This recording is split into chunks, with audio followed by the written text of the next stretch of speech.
चलिए, हम लोग इलेक्ट्रॉनिक ट्रांजिशन की बात कर रहे थे और इसका पार्ट 1 मैंने आपको पहले बता दिया था। एक्चुअल में वो इलेक्ट्रॉनिक ट्रांजिशन का पार्ट 1 ऐसा है नहीं। उसमें मैंने अननोन कंसंट्रेशन कैसे एक अननोन कंसंट्रेशन एक अननोन सैंपल का कैसे निकालते हैं इसकी बात हम लोग कर लेते हैं। तो मैं ऐसा करूँगा कि उसको मैं एप्लीकेशन वाला पार्ट में डाल दूंगा, ठीक है। तो इलेक्ट्रॉनिक ट्रांजिशन, स्पेक्ट्रोफोटोमेट्री और कलरीमेट्री की बात करें तो किस तरह से इलेक्ट्रॉनिक ट्रांजिशन होते हैं। एक चीज़ तो बात हम लोगों को पिछले वीडियोस में यह पता चल गई कि भाई लाइट जो है वो लाइट सोर्स से पास होने के बाद इस क्यूवेट में प्रेजेंट सॉल्यूशन में कहीं ना कहीं कुछ ना तो कुछ चेंजेस कर रहे हैं, और वो चेंजेस क्या है, वो एक्चुअल में इलेक्ट्रॉनिक ट्रांजिशन ही है। अब देखो, इलेक्ट्रॉनिक ट्रांजिशन में इन मॉलिक्यूल में चेंजेस क्या होंगे, इसको बहुत अच्छे से हमको समझने की आवश्यकता है। कि अगर मैं देखा जाए कि मैं अगर डिफरेंट एनर्जी लेवल्स बनाने की कोशिश करूं, मान के चलिए ये एनर्जी लेवल N1, नीचे अपन एक काम करते हैं, ग्राउंड स्टेट डाल लेते हैं।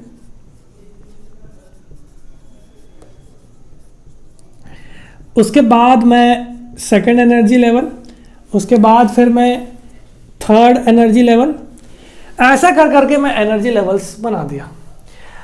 कहने का अर्थ यह है कि इस सॉल्यूशन में जो मॉलिक्यूल्स प्रेजेंट है उन लोग मॉलिक्यूल्स एटम से मिलकर बने हुए रहते हैं, कोई नई बात नहीं है ना। अब एक एटम का स्ट्रक्चर अगर देखा जाए तो एटम में एक फंडामेंटल पार्टिकल होते हैं जिसको अपन लोग न्यूट्रॉन और प्रोटॉन बोलते हैं। उसके इर्द गिर्द जो है वो इलेक्ट्रॉन्स चक्कर लगाते रहते हैं, इतना हम लोगों ने पढ़ के रखा हुआ है। तो ग्राउंड स्टेट में इलेक्ट्रॉन्स जहां पे प्रेजेंट है, इस लाइट के इंसिडेंट होने पर, जो ये लाइट आ रही है और इसके साथ इंटरैक्शन करने पर, ये इलेक्ट्रॉन ग्राउंड स्टेट से हाई एनर्जी स्टेट पे जंप कर देते हैं।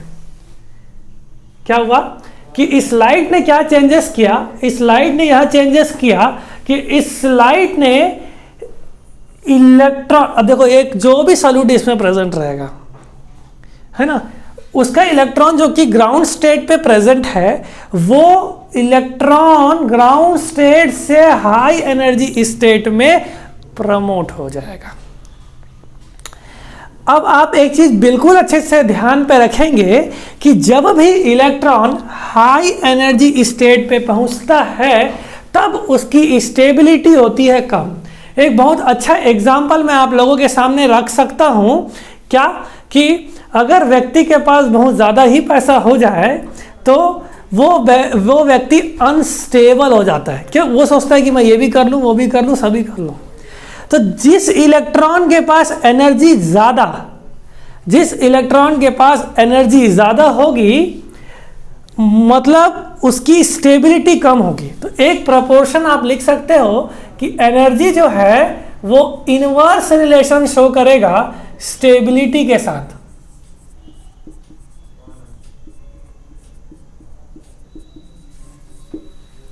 ठीक, मतलब जब इलेक्ट्रॉन का स्टेबिलिटी ज्यादा होगा तो एनर्जी कम होगी। तो होता यह है, देखो अब ये ग्राउंड स्टेट से हाई एनर्जी स्टेट में कब पहुंचा, इस लाइट को एब्जॉर्ब करके। कलरीमीटर और स्पेक्ट्रोफोटोमीटर इसी एब्जॉर्बेंस को मेजर करते हैं कि लाइट कितना एब्जॉर्ब हुआ और वो कितना ट्रांजिशन हुआ। पहली बात। नेक्स्ट कंडीशन अगर देखा जाए, अब देखो इस सॉल्यूट में डिफरेंट सॉल्यूट्स का नेचर डिफरेंट होता है। जैसे कि ये ग्राउंड स्टेट से ही इस एनर्जी लेवल तक हो सकता है कि ग्राउंड स्टेट से ये N2 लेवल पे भी जंप कर जाए और N3 लेवल पे भी जंप कर जाए। ये ट्रांजिशन डिपेंड करेगा कि सॉल्यूट कैसा है। अभी मैं आप लोगों को बताऊंगा किस तरह से इलेक्ट्रॉनिक ट्रांजिशन वाकई में होता है। तो कुछ सॉल्यूट ऐसा होता है कि वो N1 में है, तो आप देख सकते हो इसकी एनर्जी लेवल और इसकी एनर्जी और इसकी एनर्जी, इसमें ये जो N3 में ट्रांजिशन हो रहा है ये ज़्यादा एनर्जी गैप प्रेजेंट है। तो गैप ज़्यादा प्रेजेंट है ना, गैप ज़्यादा प्रेजेंट है, तो इसको उस जगह पे ट्रांजिशन होने के लिए एनर्जी ज़्यादा आवश्यकता पड़ेगी। समझ पा रहे हो? एक सॉल्यूट ऐसा हुआ, इसमें लाइट जो है वो कम पड़ेगा क्योंकि इसका एनर्जी गैप बहुत कम है, लेकिन N3 में ट्रांजिशन होने के लिए उस मॉलिक्यूल को एब्जॉर्प्शन लाइट ज़्यादा करनी पड़ेगी। तो इसी कारण से डिफरेंट कंसंट्रेशन के सॉल्यूट्स डिफरेंट एब्जॉर्प्शन शो करते हैं, जैसे कि मैंने मिथिलीन ब्लू वाले एक्सपेरिमेंट में आपको वर्किंग ऑन कलरीमीटर में बताया है। समझ पा रहे? ठीक। तो यह जो ट्रांजिशन है ये डिपेंड कर रहा है कि आप सॉल्यूट कैसा कर, कि सॉल्यूट की मात्रा इसमें किसमें है। इसी कारण से बियर्स लॉ ने इस वाली बात को रखी है हमारे पास। ठीक। नेक्स्ट अगर मैं देखूं कि इलेक्ट्रॉनिक ट्रांजिशन को और डिटेल में स्टडी करने की कोशिश करूं, तो अगर मैं एक एटम को थोड़ा सा देखने की कोशिश करूं और एक कॉन्सेप्ट मैं आप लोगों को बताऊं जिसको अपन बोलते हैं ऑर्बिटल। तो ऑर्बिटल या ऑर्बिटल किसको बोलेंगे हम लोग? ऑर्बिटल या ऑर्बिटल किसको बोलेंगे? ऑर्बिटल या ऑर्बिटल किसको बोलेंगे? अगर मैं एक एटम की बात करूं तो एक एटम में हमारे पास एक फंडामेंटल यूनिट बीच पे प्रेजेंट होता है। ठीक। यहां पे हमारे पास न्यूट्रॉन होंगे और प्रोटॉन होंगे और इसके इर्द गिर्द इलेक्ट्रॉन्स चक्कर लगाते हुए रहते हैं। ये तो पता है कि एक एटम में ये स्ट्रक्चर्स, इतने यूनिट्स न्यूट्रॉन प्रोटॉन इलेक्ट्रॉन होते हैं। ठीक। अब ऑर्बिटल किसको बोलेंगे? जहां पे इलेक्ट्रॉन के पाए जाने की संभावनाएं सबसे अधिक होगी। इलेक्ट्रॉन के पाए जाने की संभावनाएं सबसे अधिक होगी, उस जगह को अपन बोलेंगे ऑर्बिटल। ठीक। अब आप देख सकते हैं, आपने कभी ना तो कभी पढ़ा होगा S P D F, ये सब ऑर्बिटल्स हैं। S जो है वो निकला है स्फेरिकल से, स्फीयर समझते हो ना, सर्कल टाइप का रहता है ना। तो S ऑर्बिटल को हम लोग हमेशा ऐसा क्यों बनाते हैं? कभी आपने सोचा? नहीं सोचा। क्यों बनाया? क्योंकि जब हम इलेक्ट्रॉन के मैक्सिमम संभावनाएं देखने की कोशिश करें तो वो सर्कल के सर्कमफेरेंस में मैक्सिमम पाए गए। इसका मतलब क्या है? जब मैं एस ऑर्बिटल की स्टडी कर रहा हूं तो मेरे को इलेक्ट्रॉन्स की बात करें तो वो सर्कुलर स्फेरिकल नेचर पे दिखेंगे। इसका मतलब ये क्या है? इलेक्ट्रॉन्स मैक्सिमम किस तरह की जगह पे प्रेजेंट है? एक सर्कुलर फॉर्म पे, स्फेरिकल फॉर्म पे। इस कारण से इसका शेप हम स्फेरिकल रख दिए। लेकिन अगर मैं पी ऑर्बिटल की बात करूं तो पी ऑर्बिटल में हमारे पास टोटल 3 एक्सिस होते हैं। देखो, कोई भी एक एक्सिस हो पूरे साइंस में, एक चीज आप ध्यान पे रखे रहना, कोई भी एक एक्सिस हो, जैसे कि मैं इस बोर्ड की बात करूं, बोर्ड का ये वाला लेंथ, देखो एक ऐसा एक लेंथ दिख रहा है, इसको अपन लोग ब्रेड्थ बोलते हैं और इसको अपन लोग लेंथ बोलते हैं। तो इसके 2 एक्सिस है। कैसे? एक ऐसा और एक सीधा, बाकी तीसरे की संभावनाएं कुछ नहीं है। इस कारण से मैं बोलूंगा इस 2 ही डायमेंशन प्रेजेंट है, एक ये और एक ये। इस कारण से बोर्ड एक 2D स्ट्रक्चर है। समझ पा रहे हो? अब मैं बोलूंगा कि यहां पे आप समोसा बना लो तो नहीं बनने वाला, क्योंकि समोसा जो है ना वो 3D स्ट्रक्चर होता है। आप देखोगे कि सामने में तो ऐसे ट्रायंगुलर रहता है, लेकिन जो पीछे वाला जो स्ट्रक्चर है ऐसा निकला हुआ रहता है। इसका मतलब समोसे का लेंथ, ब्रेड्थ और हाइट 3 है, इस कारण से 3D स्ट्रक्चर हो गया। अगर मैं बोलूंगा 3D स्ट्रक्चर किसको बोलेंगे कि ये लेंथ भी इसमें है, ब्रेड्थ भी रहे, लेकिन मैं आपको इधर भी दिखा सकूं, ये आपका Z एक्सिस होगा, ये वाला आपका X एक्सिस होगा और ये वाला आपका Y एक्सिस होगा। तो ये 3 एक्सिस जिसमें प्रेजेंट रहेंगे उसको अपन 3D स्ट्रक्चर बोलते हैं। उसी प्रकार से p एक्सिस में हमारे पास p ऑर्बिटल में अगर ये ऐसे स्ट्रक्चर्स प्रेजेंट है, इसका मतलब ये है कि मैक्सिमम ऑर्बिटल्स हमको इस तरह से देखने को मिलेंगे। और x एक्सिस में हम लोगों को इस तरह से कहने का अर्थ यह है कि इलेक्ट्रॉन का जो मैक्सिमम संभावनाएं हैं वो पाए जाने की वो इस तरह से है। ठीक है, तो हमारे पास ऑर्बिटल्स प्रेजेंट रहेंगे। तो एटम में प्रेजेंट है इसको अपन एटॉमिक ऑर्बिटल बोलेंगे, और मॉलिक्यूल में प्रेजेंट है उसको मॉलिक्यूलर ऑर्बिटल बोलेंगे। एक थ्योरी आया जिसको अपन लोग बोले वैलेंस बॉन्ड थ्योरी।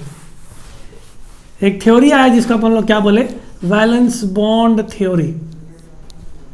तो अगर मैं वैलेंस बॉन्ड थ्योरी की बात करूं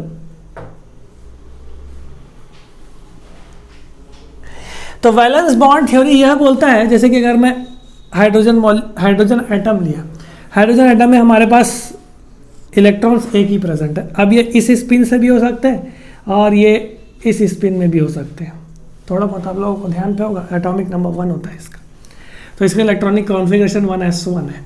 तो वैलेंस बॉन्ड थ्योरी यह बोलता है कि जब 2 एटॉमिक ऑर्बिटल्स, अब देखो ये एक हाइड्रोजन का हुआ, ये दूसरा हाइड्रोजन का हुआ, तो ये एटॉमिक ऑर्बिटल्स और ये एटॉमिक ऑर्बिटल।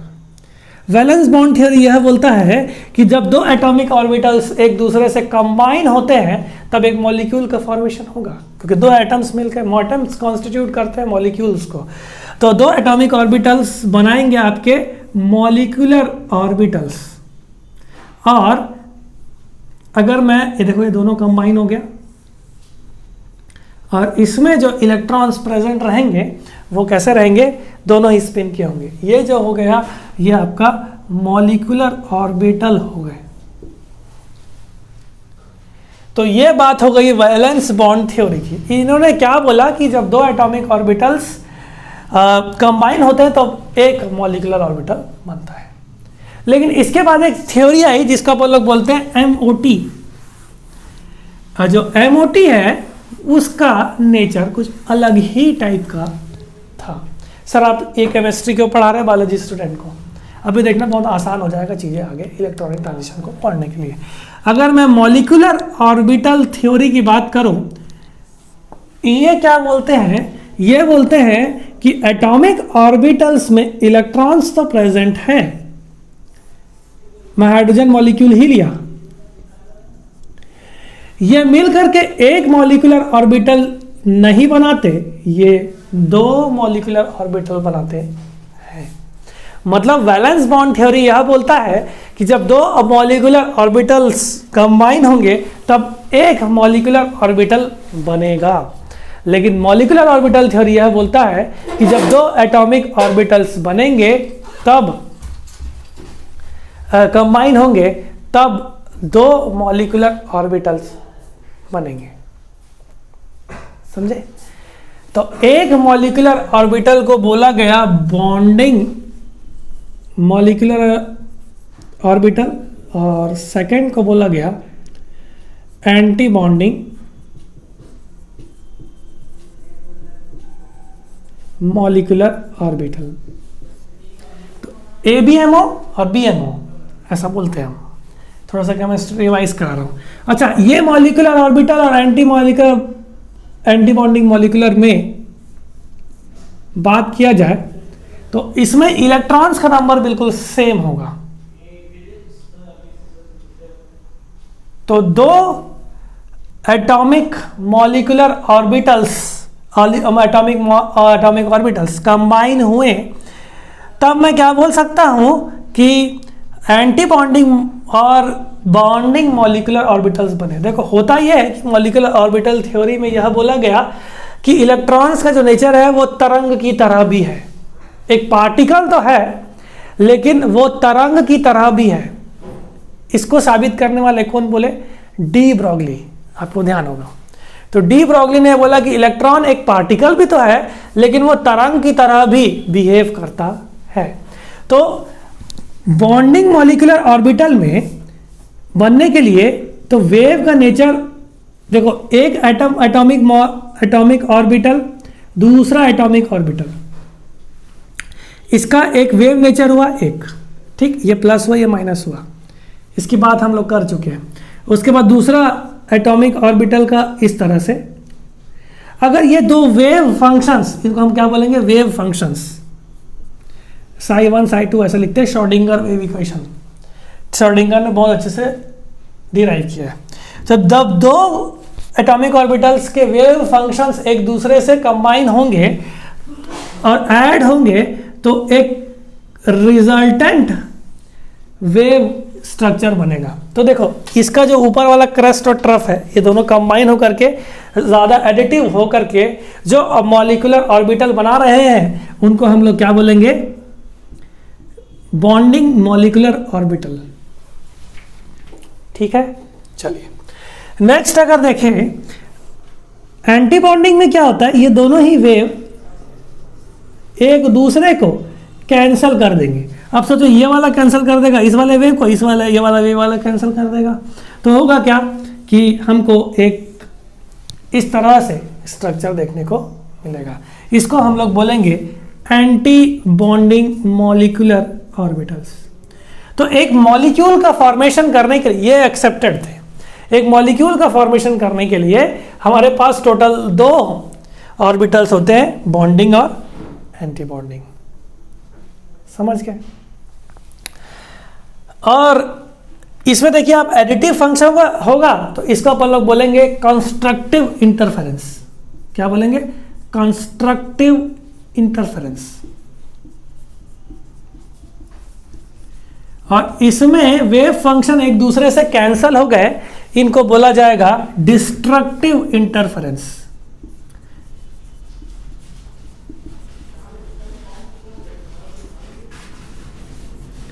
तो ये बात मॉलिक्यूलर ऑर्बिटल थ्योरी में बोला गया कि एक मॉलिक्यूल बनने के लिए हमारे पास बॉन्डिंग ऑर्बिटल होते हैं और एंटी बॉन्डिंग ऑर्बिटल दोनों ही होते हैं।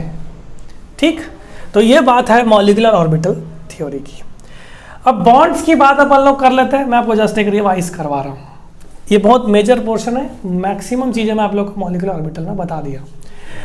अब आप लोग देख लीजिए कि हमारे पास बॉन्ड्स की बात करें, इसको मैं मिटा देता हूं, आप लोग आराम से लिख लेना इसको पॉज करके। अगर मैं बॉन्ड्स की बात करूं तो हमारे पास टोटल मुख्यतः 2 बॉन्ड मैं आप लोगों को बताऊंगा, है ना। तो बॉन्ड्स की बात करूं एक मॉलिक्यूल में ऐसा पूरा डिटेल केमिस्ट्री नहीं बताने वाला आप लोगों को। तो हमारे पास एक बॉन्ड होता है जिसका अपन बोलते हैं सिग्मा बॉन्ड, एक बॉन्ड होता है हमारे पास पाई बॉन्ड।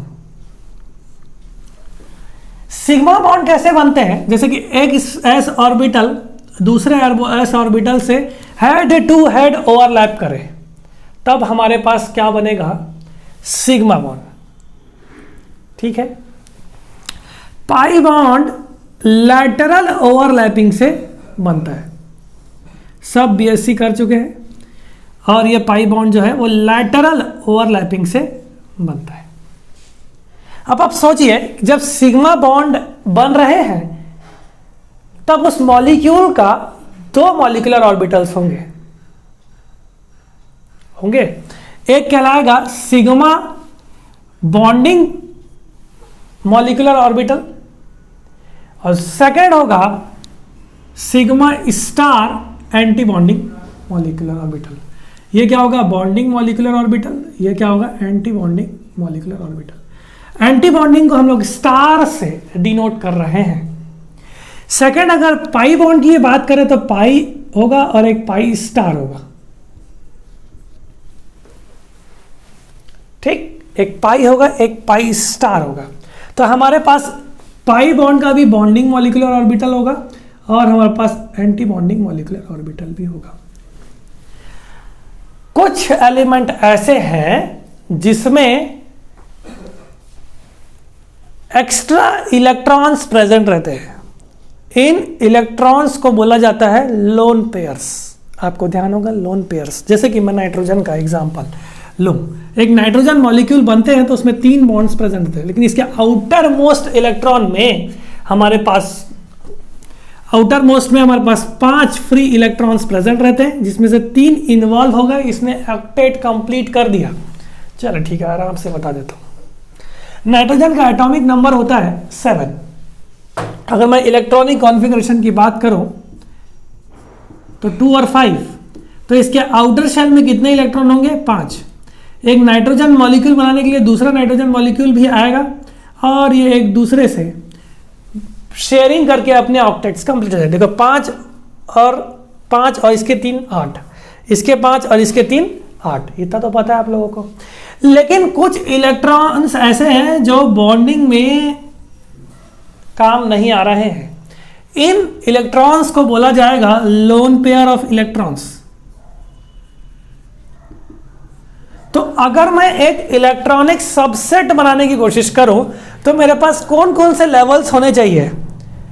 एक सिग्मा एंटी बॉन्डिंग, पाई एंटी बॉन्डिंग और एक लोन पेयर्स। आया समझ में? कुछ नहीं है, head to head end overlapping होगा तो वो सिग्मा बॉन्ड बनाएगा, लैटरल ओवरलैपिंग होगा तो वो पाई बॉन्ड बनाएगा, और हर एक का बॉन्डिंग एंटी बॉन्डिंग होगा और एक लोन पर होगा। बस इतना ही ध्यान रखना है। अपन केमिस्ट्री नहीं पढ़ रहे, लेकिन हमको केमिस्ट्री टच करना पड़ेगा। ठीक, अब देखो मैं मॉलिक्यूलर ऑर्बिटल थ्योरी पूरा तो नहीं पढ़ा सकता, जानता जरूर हूँ, लेकिन मैं भी पढ़ा नहीं सकता, तो मैं टॉपिक से हट जाऊंगा। तो अगर मैं इलेक्ट्रॉनिक ट्रांजिशन बनाऊं तो या एनर्जी लेवल्स बनाऊं तो मेरे पास क्या क्या चीज़ें देखने को मिलेगा। जो मैंने पहले एनर्जी लेवल्स बनाए थे वो ठीक है, आपको समझने के लिए मैंने बना दिया। एनर्जी लेवल्स में आपको यह डायग्राम को बहुत अच्छे से एक्सप्लेन करना, जिस प्रकार से मैं एक्सप्लेन करने वाला हूँ। जितना मैंने पढ़ाया अब इसका पूरा कंसाइज होगा। अगर मैं एनर्जी लेवल्स बनाऊं और एनर्जी लेवल्स में सबसे पहली बात, एक मॉलिक्यूल में एक सिग्मा बॉन्डिंग ऑर्बिटल्स होंगे, बॉन्डिंग इलेक्ट्रॉन्स रहेंगे। अब देखो इस सिग्मा बॉन्डिंग इलेक्ट्रॉन्स का, अच्छा एक बात मैं आप लोगों को बताना भूल गया कि एटॉमिक ऑर्बिटल्स जो है वो कंबाइन हो रहे हैं और 2 मॉलिक्यूलर ऑर्बिटल बना रहे हैं मॉलिक्यूलर ऑर्बिटल थ्योरी के अनुसार। लेकिन वैलेंस बॉन्ड थ्योरी ऐसा कुछ नहीं बोल रहा था, वो केवल एक ही बना रहा था। तो बॉन्डिंग इलेक्ट्रॉन्स ऑर्बिटल्स का एनर्जी कम होगा और एंटी बॉन्डिंग का ज्यादा होगा। इस एनर्जी गैप को आप ध्यान पे रखे रहेंगे कि बॉन्डिंग का एनर्जी लेवल कम होता है कंपैरेटिवली किसके? Anti bonding. अब आप देखो 3 में भी शेयर कर सकते हैं अपन। बॉन्डिंग का सबसे कम, उसके बाद एटॉमिक ऑर्बिटल का एनर्जी लेवल, उसके बाद फिर एंटी बॉन्डिंग। Pure chemistry. ठीक है, तो ये बात हमारे पास रह गई।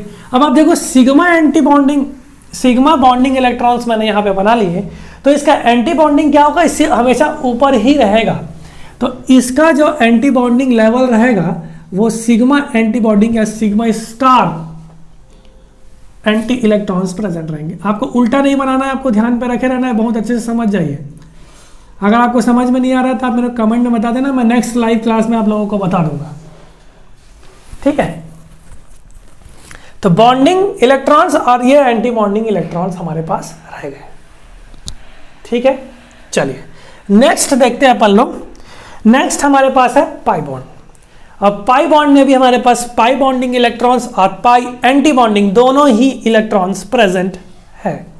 ठीक, तो इस सिग्मा के ऊपर इसका मतलब क्या है कि पाई बॉन्डिंग इलेक्ट्रॉन्स का एनर्जी लेवल सिग्मा इलेक्ट्रॉन्स का से ज्यादा होता है। ये मैं जितना भी चीज बना रहा हूं ये एनर्जी लेवल ही बना रहा हूं।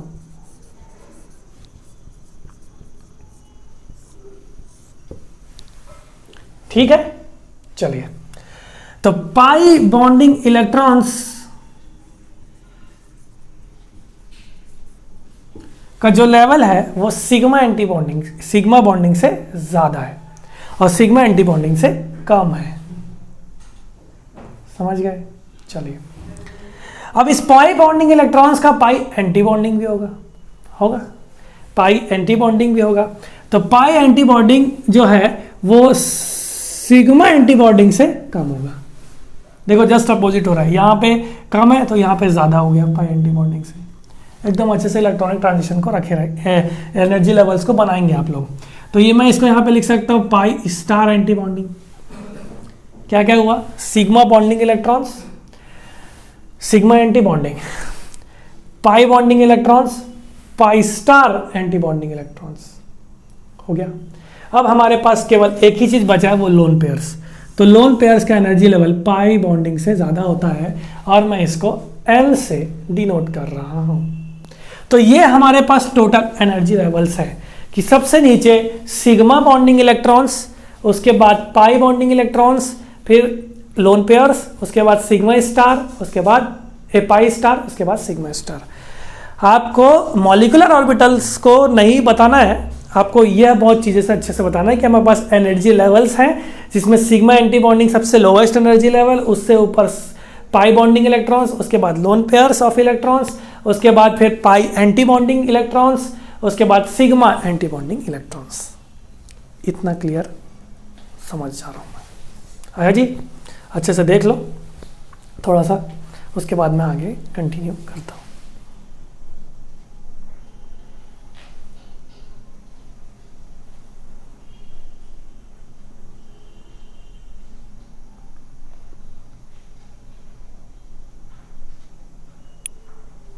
ठीक है, चलिए नेक्स्ट अगर अपन लोग देखें, सिग्मा बॉन्ड में जो इलेक्ट्रॉन्स है वो ग्राउंड लेवल पे होंगे, सिग्मा बॉन्डिंग इलेक्ट्रॉन्स पे, क्योंकि लो एनर्जी लेवल है।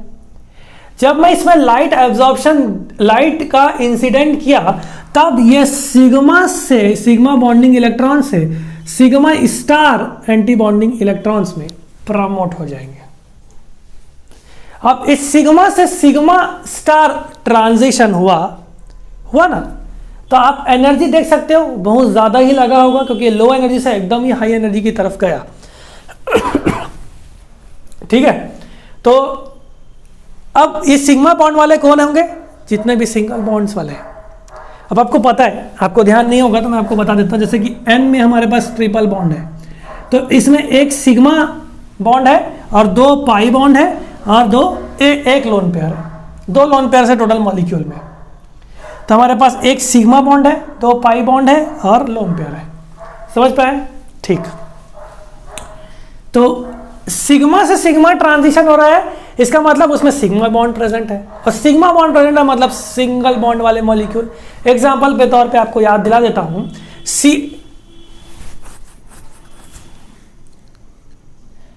C2H6 इथेन, इथेन इसका मतलब क्या? CH3, इसमें जो बॉन्ड देखा जाएगा तो ट्रिपल बॉन्ड, ये H, ये H, ये H, ये H, ये H और ये H, तो ये इथेन का मॉलिक्यूल है। इसमें मैं बोल सकता हूं कि सिग्मा से सिग्मा स्टार ट्रांजिशन हो सकता है।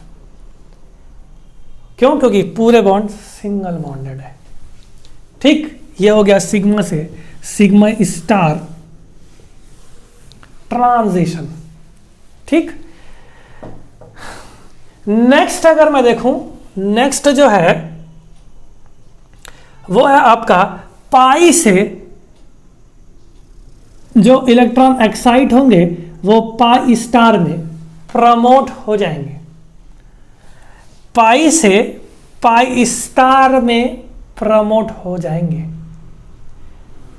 तो आप देख सकते हो कि सिग्मा स्टार, सिग्मा से सिग्मा स्टार का एनर्जी ज्यादा है कंपैरेटिवली इस ट्रांजिशन में पाई बॉन्डिंग इलेक्ट्रॉन से पाई एंटी बॉन्डिंग इलेक्ट्रॉन्स। आया जी समझ में? ठीक है, क्योंकि इसकी एनर्जी कम लगेगी, मतलब इसमें जो लाइट का एब्जॉर्प्शन है वो कम होगा कंपैरेटिवली किसमें? इसमें एनर्जी की आवश्यकता पड़ेगी। अब आप लोग एक चीज ध्यान पर रखें ना, जब हम शुरुआत में पढ़ रहे थे कि एनर्जी जो होता है वो इनवर्स रिलेशन शो करता है वेवलेंथ के साथ, मतलब इसमें एनर्जी ज्यादा लग रहा है इसके ट्रांजिशन में, तो इसका वेवलेंथ कम होगा। तो आपको ध्यान पे यह रखना है कि सिग्मा बॉन्ड रखने वाले या सिंगल बॉन्डेड वाले के लिए वेवलेंथ कम होगा और एनर्जी ज्यादा चाहिए रहेगा। इस चीज़ को भी रिलेशन करते हुए आप लोग ध्यान पे रखे रहना। देखो ये कॉम्पिटिटिव एग्जाम के हिसाब से बहुत अच्छा चीज़ है, तो मैं आपको एक पॉइंट बता दिया। नेक्स्ट देखिए आप लोग, तो पाई से पाई स्टार, तो पाई बॉन्ड जिसमें होगा जैसे कि CH2 CH2 CH2 double bond CH2, इसमें एक सिग्मा बॉन्ड है, एक नहीं बाकी और भी है भाई। जैसे कि ये डबल बॉन्ड हुआ, यहाँ पे मेरे पास CH2 है,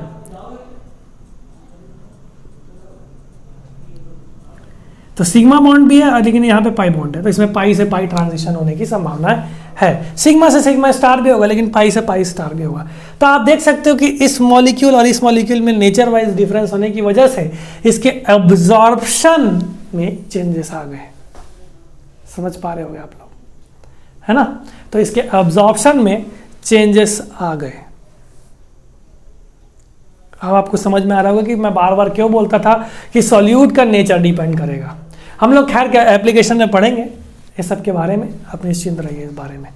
लेकिन आपको एनर्जी ज़्यादा किस में लग रहा है? सिग्मा से सिग्मा स्टार, पाई से पाई स्टार में,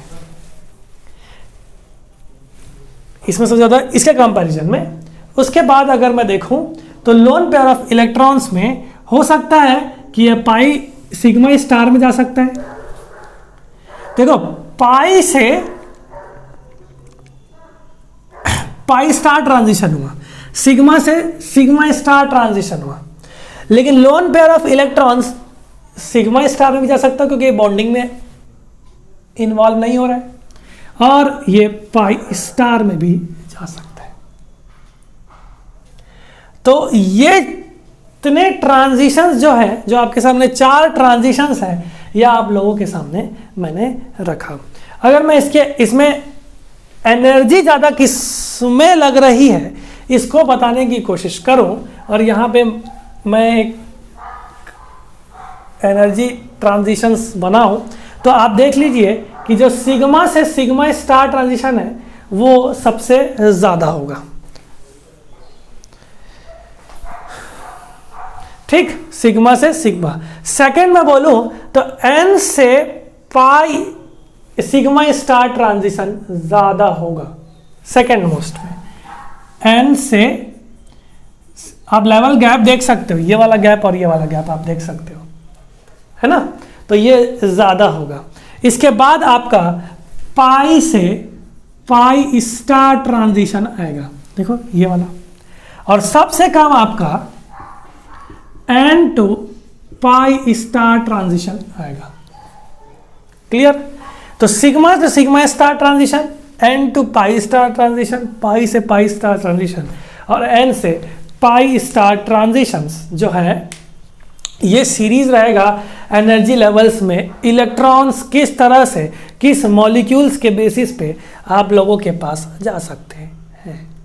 अब आप देखो, इसका एग्जांपल नहीं बताया सर, इसकी बात भी कर लेते हैं अपन लोग।